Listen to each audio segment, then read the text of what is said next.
Truck డ్రైవర్లు చేపట్టిన సమ్మె సామాన్యులపై భారీ ప్రభావం చూపింది. 2 రోజుల సమ్మె వల్ల పెట్రోల్ బంకుల వద్ద రద్దీ పెరిగింది. గంటల వ్యవధిలోనే బంకుల్లో నో స్టాక్ బోర్డులు దర్శనమిచ్చాయి. కేంద్ర ప్రభుత్వం హిట్ అండ్ రన్ కేసుల్లో తెచ్చిన మార్పులతో ట్రక్ డ్రైవర్లు సమ్మె చేపట్టారు. అయితే సమ్మె చాలా రోజులు ఉంటోందనే భయంతో చాలామంది ఫుల్ ట్యాంక్ చేయించుకున్నారు. కొన్ని చోట్ల బకెట్లు, క్యాన్లలో పెట్రోల్ కొట్టించుకుని వెళ్లారు. దీంతో బంకుల వద్ద నో స్టాక్ బోర్డులు దర్శనమిచ్చాయి. రద్దీ కారణంగా ఎక్కడికక్కడ భారీ ఎత్తున ట్రాఫిక్ జామ్ ఏర్పడింది. ఇక పెట్రోల్ కోసం బంకుల్లో పెద్ద ఎత్తున క్యూ కట్టారు. గంటల తరబడి లైన్లో నిలబడ్డారు. దీంతో చాలామంది పెట్రోల్ కూడా డోర్ డెలివరీ ఇచ్చే సర్వీసులు ఉంటే బాగుండు అని కోరుకున్నారు. అయితే ఇప్పటికే ఇలాంటి సర్వీస్ అందుబాటులోకి వచ్చింది, కానీ జనాలకు పెద్దగా తెలియలేదు. కానీ తాజాగా ట్రక్ డ్రైవర్ల సమ్మె వల్ల door step fuel delivery service వార్తల్లో నిలిచింది.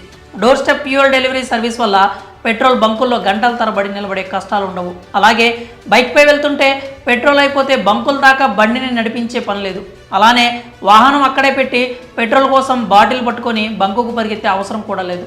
ఈ door step fuel delivery service వల్ల పెట్రోల్ని కూడా ఆన్లైన్లో బుక్ చేసుకుని మనం ఉన్న దగ్గరికే తెప్పించుకోవచ్చు. ఇండియన్ ఆయిల్, భారత్ పెట్రోలియం వంటి చమురు వ్యాపార సంస్థలను కొన్ని ప్లాట్ఫామ్స్తో టైఅప్ చేసి ఈ తరహా సేవలను అందిస్తున్నారు. బిజినెస్ ఎంటిటీలు కమర్షియల్ వెహికల్స్కి పెట్రోలు, డీజిల్ని అందిస్తున్నాయి. అయితే ఈ సేవలను పొందాలంటే ముందుగా సదరు ప్లాట్ఫామ్లో మీ పేరుని రిజిస్టర్ చేసుకొని మీ లొకేషన్ని షేర్ చేయాలి. ఆ తర్వాత ఎంత పెట్రోలు, డీజిల్ కావాలి అన్నది చెప్పాల్సి ఉంటుంది. ఆపై ధరను కన్ఫర్మ్ చేయాలి. అయితే Indian oil, Hindustan petroleum, Bharat petroleum వంటి కొలాబరేట్ అయినటువంటి ప్లాట్ఫామ్స్ని వాడితేనే ఈ సేవలు వినియోగించుకోవచ్చు. కాగా ఇండియన్ ఆయిల్కి చెందినటువంటి సర్వీస్కి సంబంధించి ఫ్యూయల్ బడి, పెప్ ఫ్యూయల్స్, హమ్సఫర్, రెపోసో ఎనర్జీ వంటి స్టార్టప్ సంస్థలు ప్రస్తుతం పెట్రోల్, డీజిల్ని డోర్ డెలివరీ చేసే సేవలను అందిస్తున్నాయి.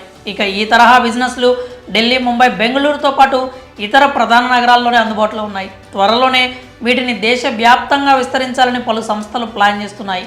మరి ఫుడ్ డెలివరీ యాప్స్ లాగే పెట్రోల్ డోర్ డెలివరీ సర్వీస్ అందుబాటులోకి రావడంపై మీ అభిప్రాయాలు ఏంటో కామెంట్స్ రూపంలో తెలియజేయండి.